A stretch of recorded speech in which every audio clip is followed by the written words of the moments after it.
There's a terrorist act, Tom Vernon. It's Neil, do you think it's terrorism? Well, yeah, I mean, it's a form of terrorism because it's something that causes us, it's an act of a person or people, it's causing us to change our way of life, how we live, how we go about our daily business. And right now, I guarantee you there are a lot of people watching this unfold who've been watching it for the past couple of hours. They're going to change the way they conduct business on a daily basis, how they go about their lives. So whether it's, despite the intent, whether it's terrorism from, ISIS, or whether it's terrorism from one of our homegrown groups or organizations, or where it's terrorism from one individual, it's terrorism. It's causing us to alter our way of life and freedoms in this country. Anthony May, same question. Bro, my God. Anthony May, are you there? And no one agency can agree on what is a Anthony, can you start over? We missed the here. first part of your response. Can you hear me? Yeah, we can hear you now. We missed the first part of your response. Yeah, the problem with terrorism, there's so many definitions of the term terrorism, and different agencies use different definitions, but clearly this act is not a random somebody that just got upset a few hours ago and decided to go in downtown Dallas and start shooting. This is something that was pre-planned. Equipment was purchased for this, and they went out to create as much, we'll just use the term terror, as they can. And our police officers, they're doing their job in an active shooter situation. They're not standing around waiting for SWAT, as you saw those other officers engaged with their handguns, going after a guy with a long gun. I mean, that's like taking a knife to a gunfight in this particular manner with those handguns. But terrorism, yes, there's no doubt that our cities are being terrorized now. And what people need to understand, not all terrorism comes from the Arab nations or ISIS or Al-Qaeda or Boko Haram or any of that. We have a lot of terrorist groups that are active in the United States that have the ability to do what is happening here tonight in Dallas. I have some new information to report as we continue to watch the situation unfolding in Dallas and this new video that, two different videos that have come into CNN. So the FBI and local authorities responded, and this is according to our justice correspondent, Evan Perez. The FBI and local authorities responded to a possible hostage situation at the El Centro Community College in Dallas. That's according to a law enforcement official. The FBI responded at the request of Dallas police. Police have cleared the Omni Hotel. There are reports that there was a gunman holdup, but that appears not to be true. Also, I need to tell you that they have restricted and stopped. The FAA says that it has issued a temporary flight restriction order over downtown Dallas, over that area where the shooting occurred. Now I want to bring in Sarah Mervosh from the Dallas Morning News. She is on the phone. Sarah, what information do you have for us? So things have calmed down a lot here in downtown Dallas. As of a few hours ago, tons of police and protesters were on the scene. I witnessed one person get arrested. It was not, as far as I can tell, the shooter, just a protester wearing a mask that alarmed police. But things have calmed down significantly. There's still one, as far as I can see, at least one officer in the parking garage where the alleged suspects were shooting from. He's up on maybe like the 5th or 6th floor at this point looking down, but otherwise the streets right now have calmed down. So do you know anything about other suspects? Because they were saying that they had one suspect in custody, they had one person of interest in custody, but they feared that there could be more people involved. Have you heard anything about that, Sarah? So I have not personally confirmed anything. I know there was some sort of car chase on Interstate 35 where there was some sort of package, and it sounded like there was another suspect there, but I have not personally confirmed that. And in terms of the person of interest, it sounded like there was a suspect who was cornered, and that was one person, and there was a separate person of interest who I've talked to people who said that person was in the shot with them marching, and he was not a shooter, according to the protesters themselves. Yes.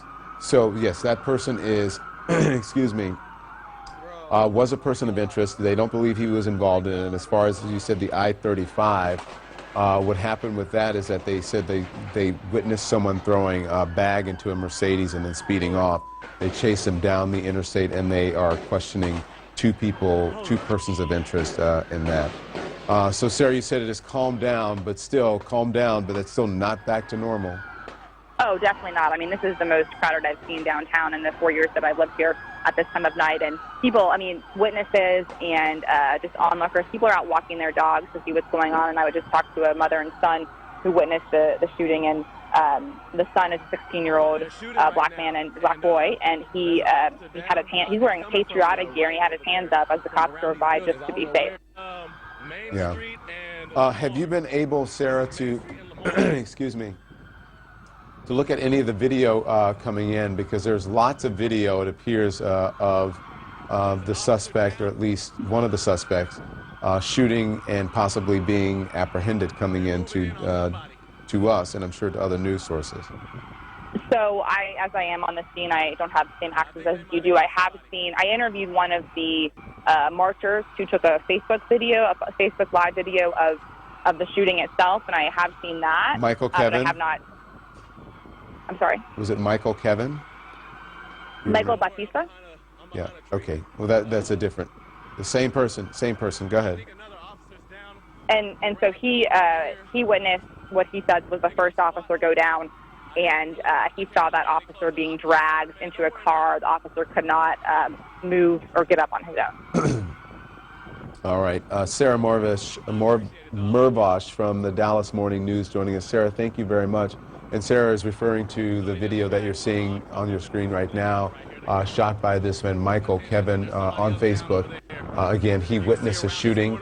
It appears to be the same shooting of the officer from a different angle as Ishmael DeJesus, who is in a hotel in the area, who shot the video of this from a higher angle from his balcony.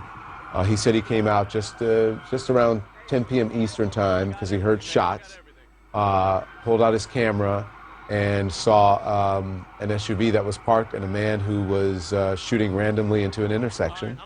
And then police, at least one officer, engaged him, and then he turned around and started shooting the officer, and then eventually ended up firing at the officer execution style. And then the officer laying on the ground. And as Sarah Mervosh from the Dallas Morning News is reporting, one person is saying that they quickly put the police officer into a squad car and rushed him off to a hospital. And again, we believe it's one of the officers who died, but not exactly sure. What we do know at this point, 4 Dallas police officers are dead, 11 shot in a chaotic scene happening in the business district of Dallas tonight, right during a protest that initially was peaceful. We're staying on the air for you this evening because we're awaiting a news conference and an update from Dallas police at any moment. They gave one just a couple of hours ago, led by the chief, David Brown, and at that point, the information was a bit different. There weren't as many officers who had died then, and the number of injured was just one shy.